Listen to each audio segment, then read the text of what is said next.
All right, we are the Social Ninjas. I am your host, well, your co-host, Kyle, and joined as always is Jeremy. What's going on, Jeremy? How's it going? Let's do this. I'm excited. And then we also have two special guests. I think it's the first time we've ever had two guests at the same time. Chris and Brittany Joseph. What's going on, guys? Hey, how are you? What's going on, guys? Thanks for having us. Thanks for Yeah, coming thank on. you. So I just want to give a short bio about Chris and Brittany Joseph. So they are both brother and sister.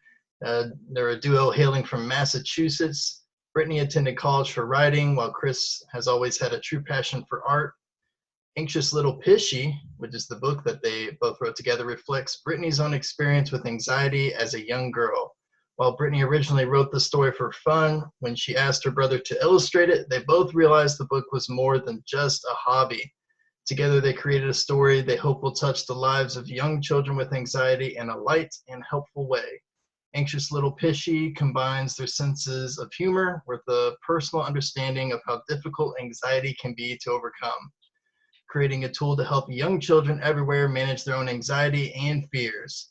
Brittany and Chris know that that fear is a universal emotion and feel that if they can help even one child, creating and telling Little Pishy story was time well spent. So my first thing is I love saying the title Anxious Little Pishy. I have to say it that way every time. So I know you started writing the story for fun, but what kind of sparked that idea? I mean, do you just write for fun on a normal basis and this one kind of stuck and it kind of just went from there? Or how did that go about? Yeah, I mean, I do definitely write just for fun. I think I've been taking it a little more serious recently, but this was like years ago when I first moved out to Denver, so maybe like 4 years ago. And it was kind of like a therapeutic thing for me, and it made me laugh when I wrote it. And Chris and I had somehow like come up with this name for each other. We just called each other Pishy. and and then so I made that the character name, and I called him and I was cracking up. I'm like, dude, you gotta illustrate this, because Chris makes the funniest little illustrations. And it took him a while, which kind of like I was kind of, after I realized it could go somewhere, I'm like, you gotta make these illustrations, do it. And eventually he did, and it just blossomed. Beautiful. That's Could awesome. you take us a little bit on the journey of writing it, and where was that aha moment of, hold on, this is more than a hobby? Honestly, the story itself took very little time. I did it in like an hour. And I just have this habit of writing, and then I don't like touch it or look at it for the day, and then I'll read it again the next day. And I think the aha moment came maybe like months after I sent it to Chris to illustrate. Um, and I realized, well, wait a minute, this could actually help somebody. And I think Chris actually, if I'm remembering correctly, might have been on the same page as me, thinking, hey, we could actually turn this into a kid's book and help some kids with it. But it didn't come until months afterward, I think. Oh, Yeah. So when was the kind of aha moment for you, Chris? I mean, she just first pitched this idea, was it kind of just like, oh, I'm just gonna draw little pishies for fun and see what happens? And kind of where did you see like, oh yeah, I think this could be a book? Yeah, so like she said, she was like pestering me for months, probably close to a year, right? Just like every time we had a conversation, like, hey, you gonna illustrate that book? You gonna illustrate that book? And I was just like, I don't have time. And then what I think clicked for me is I realized that her and I probably saw Little Pishy in our heads the same exact way. And that's exciting, right? Because I have someone to share, like we're sharing a vision together. So that was probably my aha moment, just, realizing that we're both on the exact same page. And now it was my challenge to illustrate this character to life, which is a wicked hilarious process. And if you saw some of the early drawings, you'd think it was like a fifth grader drawing with their left hand. And yeah, and then anyway, she was just, constantly giving me like good feedback, like, and ideas. And yeah, that would be it for me. Cool. What did you both see Little Pishy as? I started her as a kid. Like when she was small, she had these little baggy eyes, and she looked like Cindy Lou Who from The Grinch, and she was just so cute. I thought if I could take some of those features and physically draw them and get them into there, that's how I always saw it. I don't know if you always saw it as you, Brittany, but I think it's always been you. I think Chris has these like very like weird. I wish you guys could see the things he draws. They're so weird. I want to see them. I know. I wish he had some with him. Did you see them? We look at a whole folder of the what would have been, and I think I pictured it more less like, I guess less like me actually, and more just kind of this weird little fish. So I guess we can share a bit. No, but we did because I remember talking about like the color scheme and how I wanted everything like really bright. And I don't know if you guys noticed, but like it was Chris's idea to kind of have these like gloomy little figures in the background, and then as Pish gets less anxious, everything kind of gets brighter. And I know I had a lot of trouble with that though, because I was thinking a kid's book, I'm thinking it should be bright and like glossy, and I'm still having a little bit of trouble with getting behind that. But I think his idea for the way that the brightness kind of comes out at the end is brilliant, really. I think that was a great idea. And his Pish definitely works better for a kid's book than what I probably thought it should look like. Awesome. Are you open to talking about your journey with social anxiety? Oh yeah, for sure. Yeah. Okay. Yeah. Let's hear it. All right. Feels like, yeah.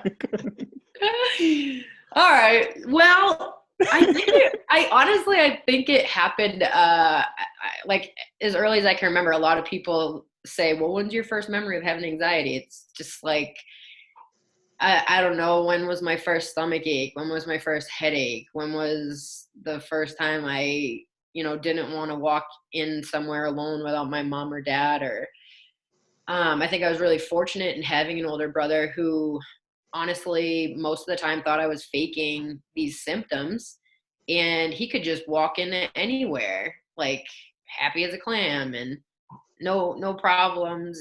And I think if I didn't have that, I would have been much more like withdrawn. But because I did have Chris, I was able to maybe come out of my shell a little bit more, but it still certainly didn't like, I wasn't like fixed because of that. I still had major issues. Like even up to high school, I don't think I ever even told anybody. I used to tell my mom I would go to school and then sleep. Like I would sleep in the back of my car in the school parking lot because I couldn't get in the door. Wow. Yeah. I don't think, did I ever tell you that, Chris? First time I'm hearing it. Yeah. I mean, it's bad. Kyle, I'm sure you know exactly how I feel. Same. Yeah. I guess I really tell you guys my story, but yeah, it was very challenging. Yeah, please, if you don't mind sharing. Debilitating, yeah.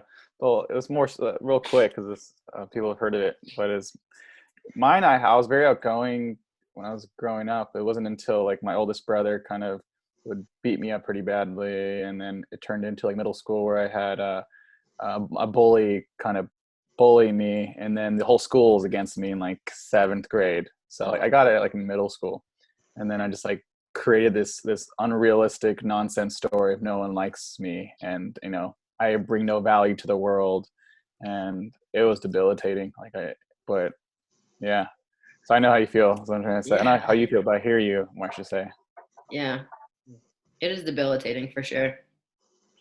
Yeah, I feel like I relate a lot because like except for it was my younger brother, he was the one who was able to, walk into the store by himself or, talk to girls where I couldn't do that stuff. I didn't even know it was anxiety either. So Right. neither did he. But that's kind of my question for you, Chris. So what was it like being the sibling of someone with anxiety? So did you guys know that it was anxiety that she was struggling with, or kind of what was the thought process growing up? Yeah, so for me, I didn't know. I just thought she was being lazy to get out of things she didn't want to do. I was like, like I don't want to go to school either, but I fake sick like everybody else. but like in a real way though, like I was so insensitive to it because I had no idea.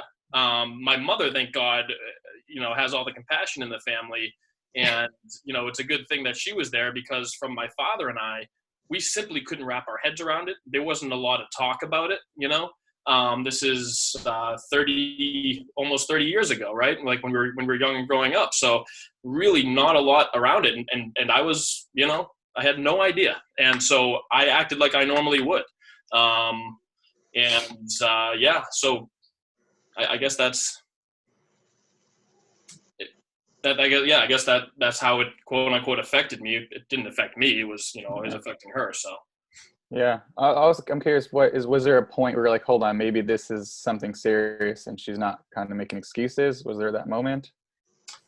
Of course, I mean, she's my sister, so I always knew something was wrong. I just, I had a very stereotypical belief that I think at the time that, it was just mental willpower. And I think probably a lot of people think that. I know I did for a long time. And part of this whole process has been building my compassion muscles as I've been writing this, since this book's been written and before that. And that's, I'm super grateful for it. But I'll tell you, I was very much in the camp of, hey, you can be mentally stronger than this. It's not an excuse. Yeah. So a question for you both. So if you're to kind of redo it all over again, Chris, what would you think be best ways to support? And Brittany, what would be some good ways if there's a parent or a sibling listening who has a child or brother, sister has anxiety, to be able to support them? What do you guys think? I think that's a great question, dude.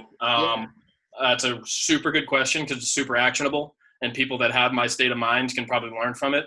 I mean, I would tell everybody, and what I would do differently is suspend my disbelief, right? That I haven't figured out.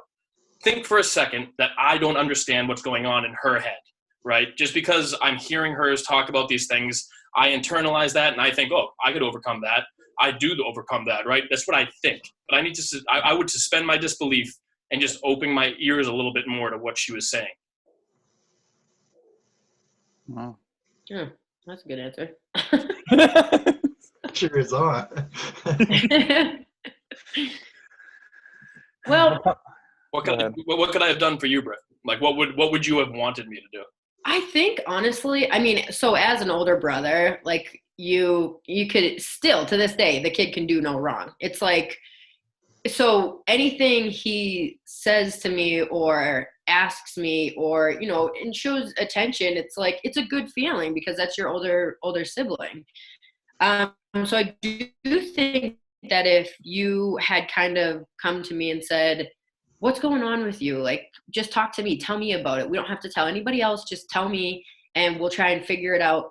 I think that would have been just from a sibling point of view, because I would have felt, at such a young age, I would have felt safe in that, hey, we don't have to tell mom or dad, but maybe if we can try and work on this together, because I obviously don't have a younger sibling.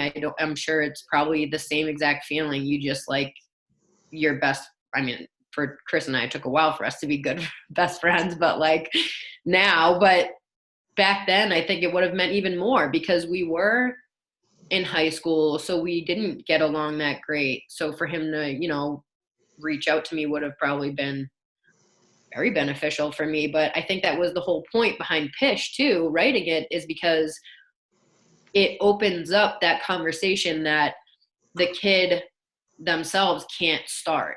So by reading the book, maybe the parent says, I know when I do like readings, or I've done readings, that I stop at a page and I say, has anybody felt this way? And a lot of the kids are like, yeah, I have felt that way. Whereas maybe if you didn't have the book as a tool, you don't have that opening. I really like what you said about that. I think if you had somebody in your camp, an ally, so to speak, probably would have been a really good thing. Yeah, because mom was more of not a comforter. Yeah, she was. I was just gonna say she coddled. It was more like, "Are you okay? I'll take care of you." Yep. It wasn't, and I think it was more because you guys should probably know, like, I have really bad stomach problems, so a lot of it was like related to that.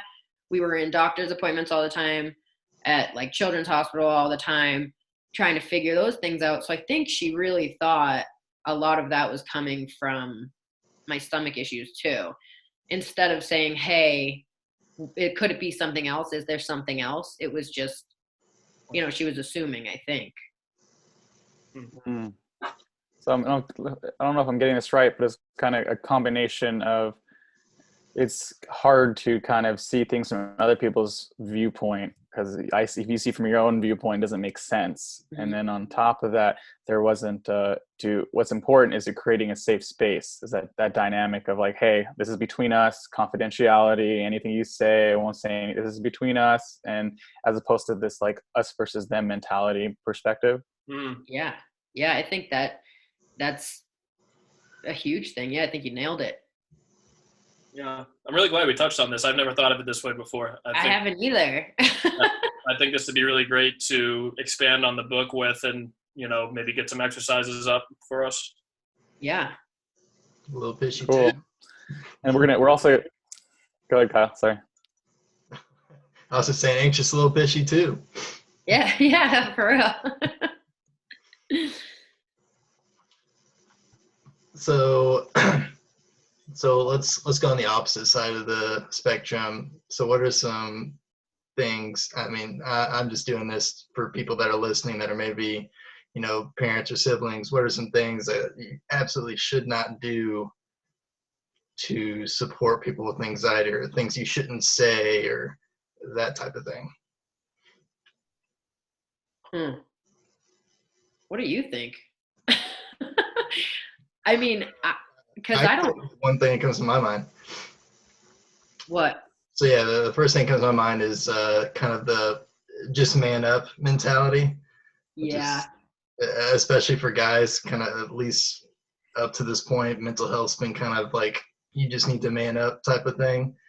And we're really starting to see a big mental health movement, especially with males. And I think that's why I love what Jeremy and I are doing. I love having the two guy perspective talking about mental health.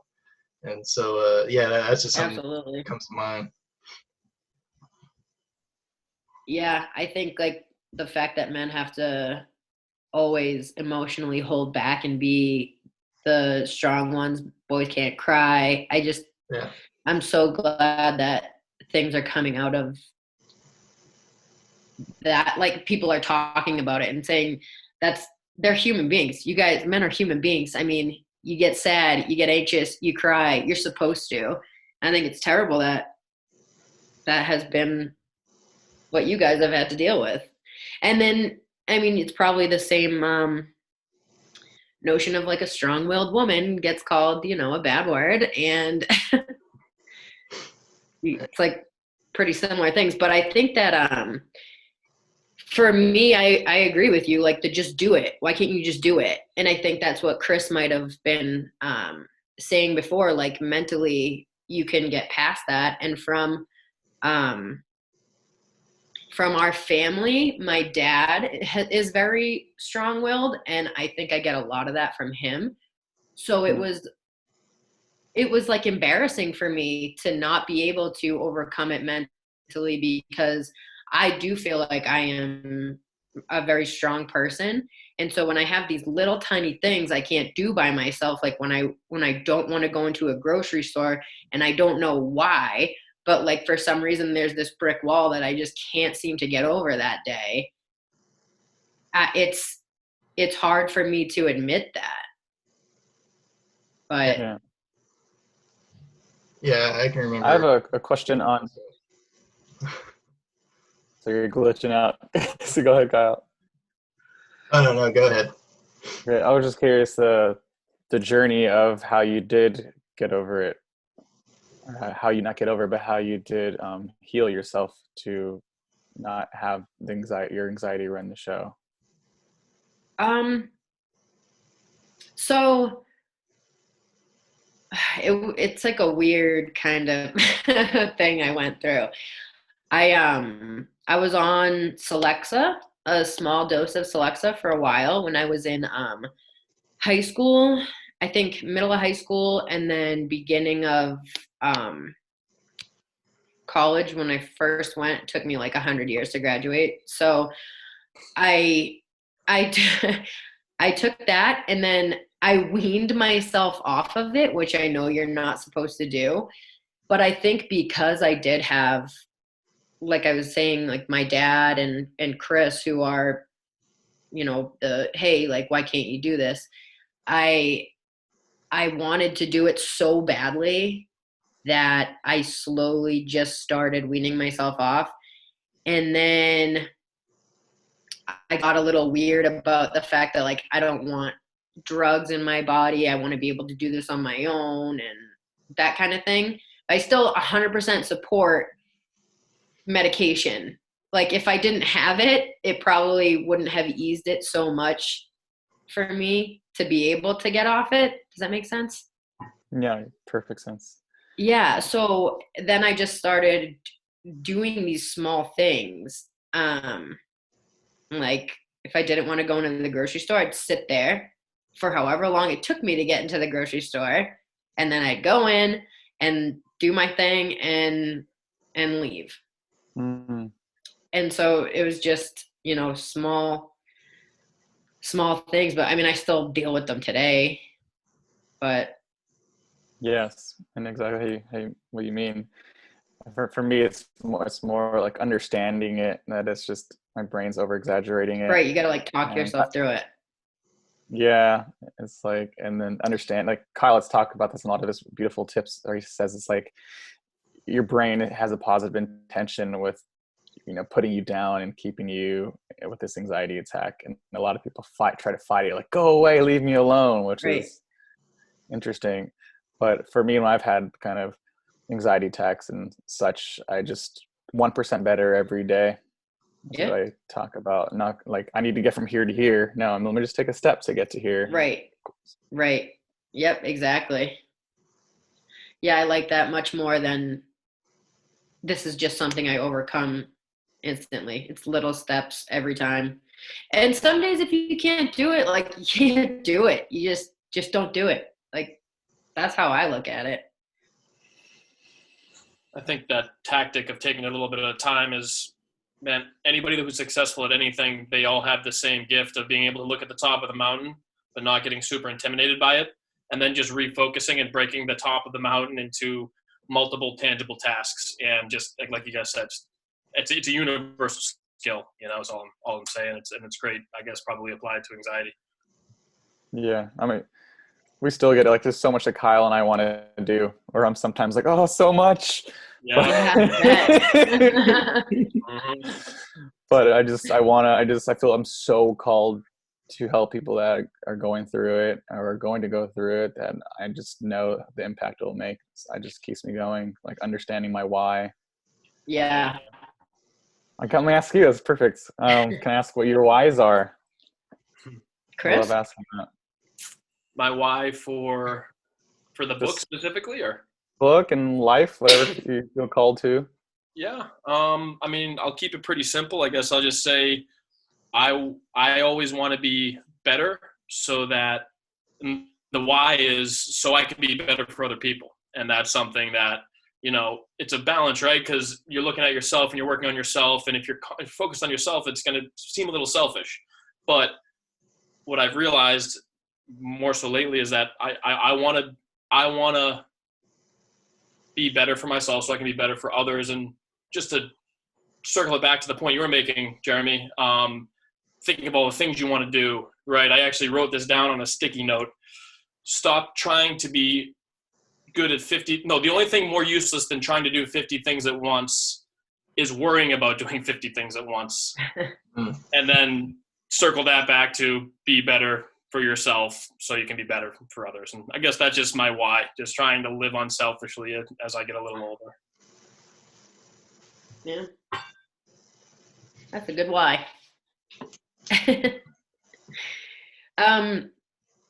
Well, I guess my why would be the book. I mean, I think a lot of people can relate to it that do have anxiety. I'm sure you guys can, but to have that terror in you as a child it seems like, I mean, it's so unfair. I mean, Kyle, when I watched your video, I cried when you were saying how alone you felt, and you would go walk around the halls and sit in the bathroom. Like, that is to a T what I would do. I mean, I was sleeping in the back of my car when I was 17 years old in the high school parking lot. And like, I had good friends. I played sports. I was like friendly with a lot of people. I had no reason to be nervous to go in there, but like, it felt like doomsday every day. And if if this book can help any little kid to not feel like that, then I don't care how long it takes. I'm just going to, chip away at it, because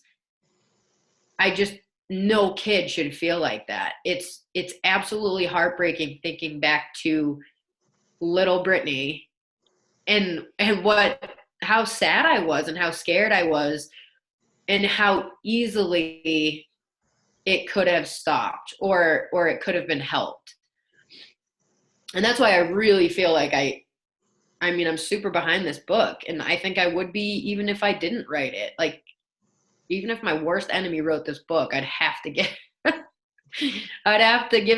out, and if I could give them all away, I would. I wish. I tell Chris all the time, like, dude, I hope we win the lottery, because I'm going to just like hand these things out. Yeah, I love the book. Like I told you, I think I read the book and I messaged you that same night. I mean, I talk about anxiety all the time, and when I read the book to my kids, it just like clicked for them. I don't remember exactly what my 6-year-old said at the time, but she named some sort of example and was like, "Is that what that is?" And I was like, "Yes." Yeah. I think it was your wife's mom. Your wife was gone. Yeah, that's what it was. Yeah. So yeah, that was really cool to see. Yeah. And man, I wish I would have had a book like that, because I remember growing up, it felt like I thought I was the only one feeling that way. So the Exactly. fact is the book is to help, at least show everyone that, there's lots of people that feel this way all the time, and it's normal. Like, I think that's a huge step. Yeah, I think that was really, difficult too, like being in a home where my brother and my dad had no idea what was going on. My mom thought it was my stomach. So even though I had a loving family, I still felt alone. And so it just goes to show, like, you can really be in any type of household and still feel alone. Mm-hmm. Like you're the only one. Yeah. My family's so supportive, but it was just, I feel like I was on my own, even though they're like the best parents ever. Right, exactly. Yep. Yeah. So yeah, it'd be nice to have that like dynamic of what I'm going through is normal. Yes. Yeah. Nothing's wrong with me. Right. Mm-hmm. Yep. So I know when, going through my experience with anxiety, and I was able to, eventually learn how to live with and kind of cope with and kind of overcome. So that turned me into like really focusing on mental health, because even though I was able to, I don't know the right word to say here, but I don't want to say control anxiety, but kind of notice it and release it at times. I think is a better way to put it. I'd still have bad days where I just like feel down about myself or, just whatever. And that's when I started like, creating a routine every morning where I put myself through different kind of practice to like really help my mental health so I can just be at my best level on a daily basis and try to be as consistent as possible. I'm just curious if you guys and you, Chris, too, if watching her go through this has kind of made you guys put mental health at a little bit higher of a priority, and what are some things that you guys do?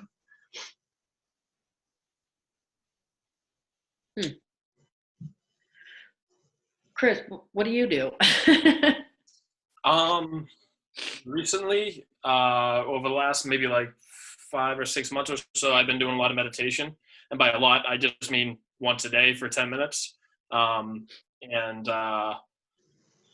That's been a tremendous reset because, we were trying to find the words, right, about quote unquote, like, controlling your anxiety or noticing it. To me, it's very similar, right? And it's recognizing when you're in a situation, because we know the wisdom, we know what we should do, but sometimes it's probably a tornado and you don't realize or recognize that you're in that situation. So recognizing it is probably the first thing to do. And after you recognize it, the work's almost already done. There's a lot of meditation practices where if you think about something, you can almost like burst it like a cloud. It just dissipates just by you putting your attention to it, emotions and feelings and fears and stuff like that, because you're addressing it. But that's something that's worked tremendously for me recently. And it's really cool because actually, Brittany, and I'm sure Maz talked to you about this, but my mother's been like meditating like probably 20, 30 minutes every day. She loves it. She hasn't skipped a day in like 150 days. So it's been, yeah, we talk about it all the time. And yeah, so that's been my tool lately. Wow. Can I ask what your meditation looks like? I'm always curious. So I am a nonconformist. I refuse to do the typical, I can't cross my legs for starters. I've been doing yoga so I can try and do that better.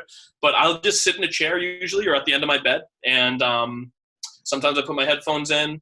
Sometimes I do with eyes open, sometimes with eyes closed. I've been using a couple different apps. The one I'm on right now is Waking Up.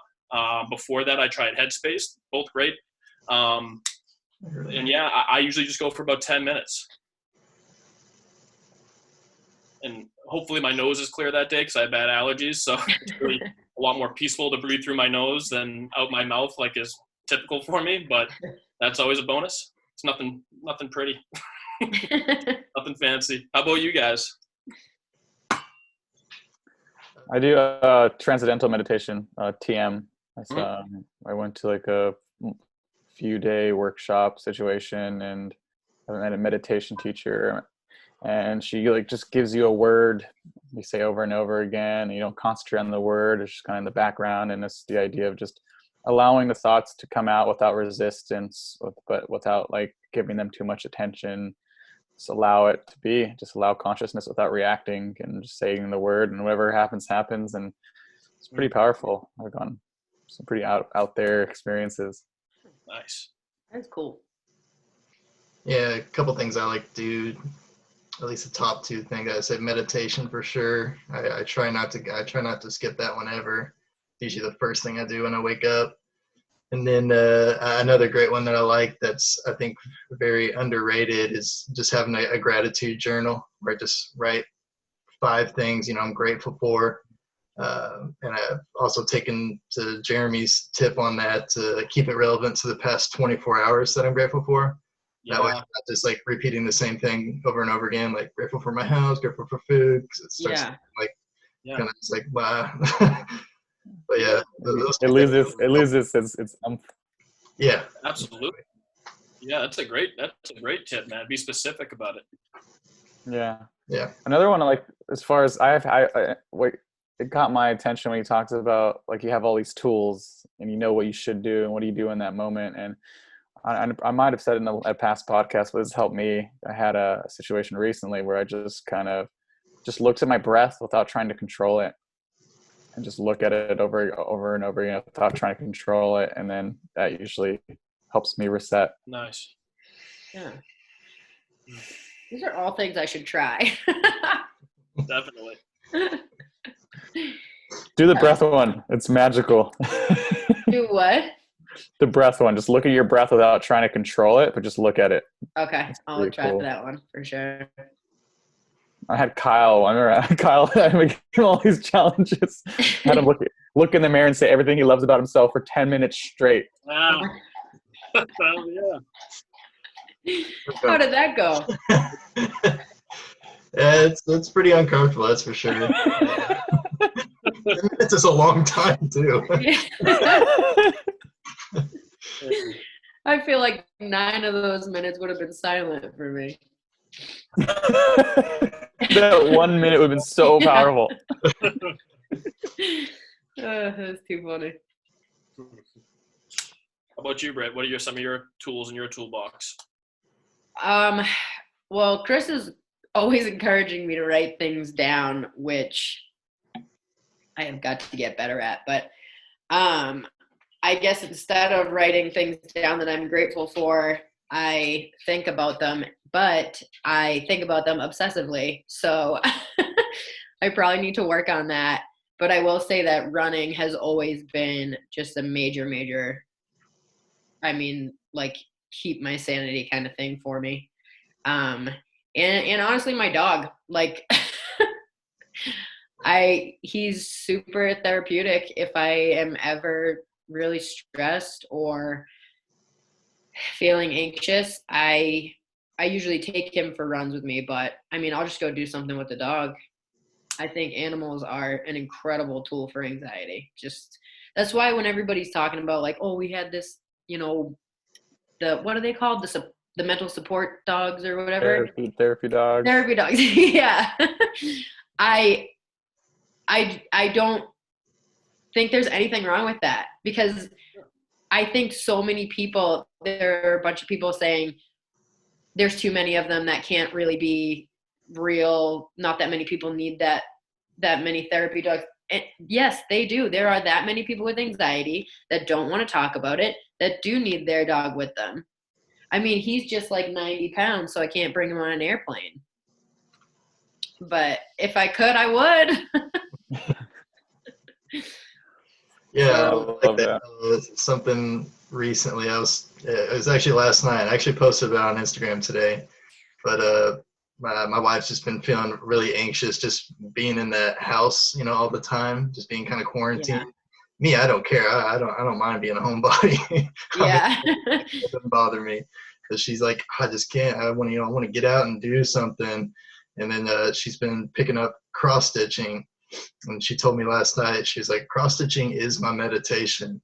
And I was like, no, that makes a lot of sense. I mean, just having that activity to do and just like focusing on getting that needle in that annoyingly small hole over and over again. I mean, you're just solely focused on that. I mean, it really is a form of meditation. Yeah. There's a really cool story about this Buddhist monk that, you know, he messed up or whatever. And for punishment, they had him cut the entire lawn with a pair of scissors. Oh, wow. And so he's like, what am I getting out of this? What's the point? He's all frustrated as he's cutting. And then eventually, you know, he realizes that this is a form of meditation as he's going around the whole lawn, and begins to enjoy it because it's a great way for him to completely connect with the earth and live in the exact moment and focus on a very simple task. Oh, that's cool. I never heard that. I probably made it up. Is that the next book? Cutting the lawn with scissors. Yeah, save money on gas.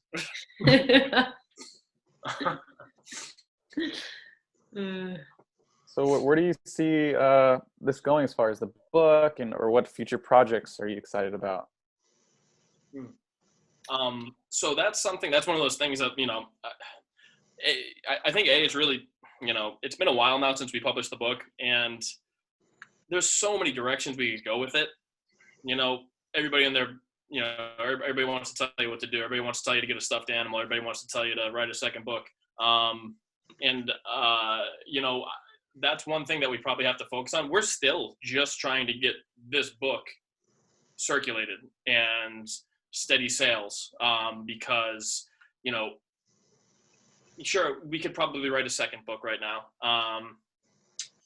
but my perspective is that let's just continue to focus on the one thing, right, until we've done it right and it can stand on its own, and then we can move off. Because if we were to do anything, I think now we'd be putting a lot of effort in, and we don't have a great following. You know, we have, like, you know, God bless the people that have purchased the book and follow us on Instagram, but we've got, you know, less than 400 followers, and we don't have a email list. You know, what we need to do is tighten up what we have now. So for me, it looks like a website. It looks like, a better website. It looks like collecting emails, and more consistent content, consistent high quality content on Instagram. So to me, those are the projects that I think we need to ramp up on. Awesome. Yeah. Cool. We're gonna do a if you guys are open, we want to do a virtual social with you guys. We'll invite some people. You can kind of have a little meetup / Q&A. Yeah, That'd be cool. That'd be awesome. that'd be fantastic, man. I love that. Yeah. Kyle, what do you got, brother? Yeah, so, well, first of all, we're definitely going to help you with that, Chris. We're definitely going to push it out. We have an email list and everything, so, and I know we have tons of parents, specifically with kids who have anxiety, so I'm definitely looking forward to sharing the book with them. So, Much appreciated. Yeah, that's amazing. Thank you so much. Yeah, absolutely. Yeah, just a random question. What's a personal win you guys have recently had? This podcast. I love how quick it was. Yeah. No, for sure. You guys have no idea. We've been so excited, and I mean, I called Chris as soon as I got a message back from you, and it's just crazy. I'm sure you guys know, like, all the no's you hear, and then you hear that yes, and it's the best feeling. And then, you know, to talk to you guys just makes it all the better. It's super nice to have met you guys, and you both seem like really, really good people, and just to have you guys be behind the book is major for us. Hey, Brittany. Oh, Yeah. oh, that's cool, man. I like that shirt. I love that. Yeah, That's the perfect timing. Yeah. that's sick. I couldn't have said it better, man. Yeah. This has been a huge It's literally like a clothing line I was gonna do at one point. I was like joking you in. I was like different like motivational quote like stuff for humans. Cool. Anyways. I love that. Love that. What about you, Chris? Yeah, honestly, man, this has been the biggest one we've had, no doubt. Yeah, like for Brittany said, I mean, I think it just, you hear no responses, this and that. It gets frustrating because you're trying to back something that is super genuine, your heart's into. So those no's hurt a little bit more. But you know, just makes the yeses feel that much better. So thanks for getting us a yes. Yeah. Are you open to something? Always. We had a podcast recently on this exact topic, and the consensus is concentrating on the number of reach outs and the number of like the effort over like the results. That's something that I've when we first started the podcast and we were kind of having trouble getting some people to be on, I would concentrate on getting to that point of Instagram saying you're blocked from sending messages. Yeah. Not the yeses. So something I wanted to offer. Absolutely, man. Helped me a lot. Persistence is a skill all on its own. Yeah. Yeah, what's funny is, I mean, I think a big win was when you messaged me, Brittany, and I was like, whoa, this is really cool. They wrote this book. Yeah, we definitely got to have them on. Like, this is awesome. Somebody's reaching out to us about this. So, yeah, trust so we're both cool. excited in the same way. Oh, that's great. That's so cool to hear that. It's always a win when you guys believe in this as much as you do, and you connect with other people that do. That's the real win, you know. That's good currency right there. And on the flip side, if there's anything we can do, you know, I'd be more than happy to share the entire process with anybody about how to self-publish, you know, and all the steps that come along with it, because that can be one of those intimidating things, right? So if we can ever offer any value, you guys, yeah, absolutely, man. Yeah, for sure. We'll hop on a call, write you a SOP for it, whatever you want. And like if we can offer any value, man, if you guys want some books, we're more than happy to send you guys, a pack of books. If you guys want to do giveaways or whatever value we can offer you, just let us know, please. Thank you. Appreciate that. I've always wanted to do a book, but I've always been intimidated. You want to write a book? Oh, so badly. Do it. I always psych myself out to do it, but I've always wanted. It scares me so much. I'm very passionate about like anti-bullying. Yeah. It really had a pretty intense effect on me. Yeah, absolutely. Yeah, I do own that I would not be as passionate about helping others through, the mental health if I didn't go through it. Mm-hmm. But I mean, yeah, I've always wanted to kind of put the story out there. Would you want to write a children's book about that, or would that be like a novel? Oof. I don't know. Maybe a children's book. Just, yeah. I mean, what if you just like started the process and saw which direction it brought you in? Like just start writing and see if it turns into, a novel or turns into a children's book, because your way of writing might turn it into whatever it's supposed to be just by that style. I like that idea. Challenge. How's it feel, Jeremy? Kyle, he's like, Jeremy's getting challenged now. At one point, I met up with like my main bully for middle school, and him and I were gonna do a documentary. Whoa! Wow! Yeah, and then like we met and everything. And I gave him like a Join Team Human T-shirt, and it was kind of a interesting moment. But it turned into like him trying to. In my judgment, it turned into him like, Jeremy, you need to get all the funding. This is your project. When like for me, it started out as this is our project, so I just kind of like I got triggered. And I was like, forget this. Yeah. Yeah, for sure. Got to find good partners. Looks like you guys are together though. So. Yeah. Well, cool. Dude, I was thinking your book type. Because I'm actually in the process of writing a book right now. So, yeah, is it a children's book or novel? It's a self-help book.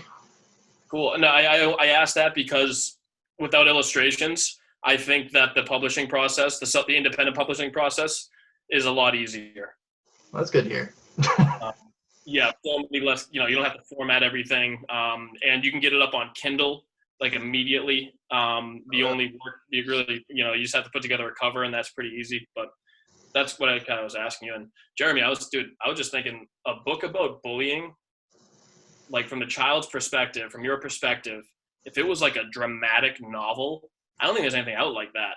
Like you have the opportunity to show people from your perspective how petrified and how awful that experience was. I don't know if there's anything out there like that. I mean, yeah, I think there's plenty of books about bullying for children, but I don't know if there's a lot of books for adults to sit down and maybe read a short story that would terrify them into being like, wow, I just walked a half mile in Jeremy's shoes, and that is terrifying. Right. Thank you. I think it does have to be that dramatic because that's how it felt. I mean, it can't be like sugar-coated because getting bullied is not, there's nothing to sugarcoat about it. At the end of the day, it's like, I know this now, but in the moment I didn't understand it, but like my bully, he was going through his own thing. Right. I always say, like, if this person's treating other people like this, imagine how they're treating themselves. Yeah. But I didn't know that at the time at all. No, I've never even heard that saying before. So that just hit me as an adult. Cool.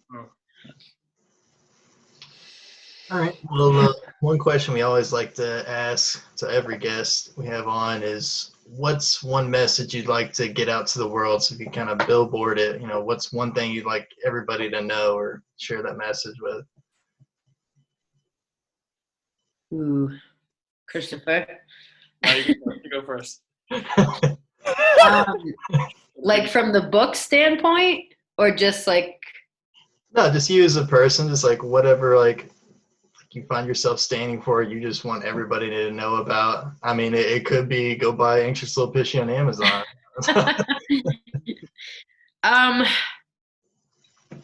Wow. That is like,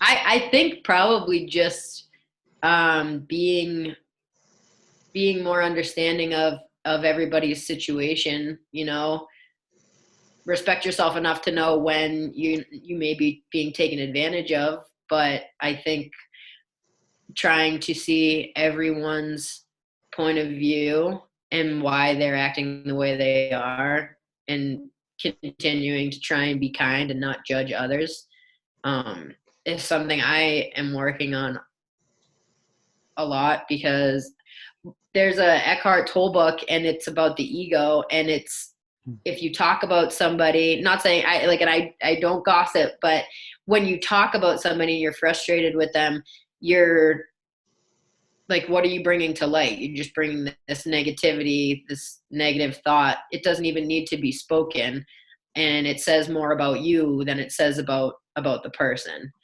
So I think just trying to understand people's points of views, and continuing to always be kind.